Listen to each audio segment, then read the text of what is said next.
Digital বাংলার রাজনীতি এবার আমরা বাংলাদেশে দেখতে চাই।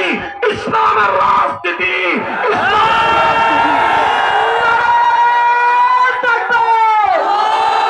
বাংলাদেশ খেলাফত মজলিস জিন্দাবাদ, জিন্দাবাদ, জিন্দাবাদ, জিন্দাবাদ, বাংলাদেশ খেলাফত মজলিস।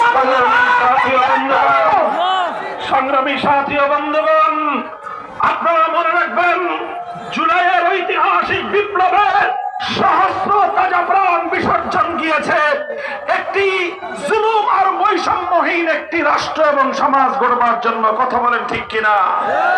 হে বাংলার তৌহিদি জনতা, হে বাংলার বঞ্চিত আপামর জনতা, আমি তোমাদেরকে আল্লাহ রাব্বুল আলামিনকে সাক্ষী রেখে তোমাদেরকে বলতে চাই, মনে রেখো চূড়ান্ত বৈষম্যহীন সমাজ যদি গড়তে চাও, মানব রচিত তন্ত্র মন্ত্র দিয়ে সম্ভব নয়।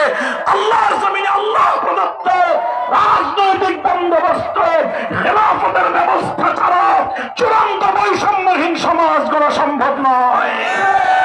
তাই আমি বলতে চাই, আগামীর বাংলাদেশ হবে খেলাফতের বাংলাদেশ। আপনারা খেলাফতের প্রতীক হিসেবে রিকশা প্রতীক আমি আপনাদের জননন্দিত নেতা মুফতি আনিসুর রহমান কাসেমীর হাতে তুলে দিলাম।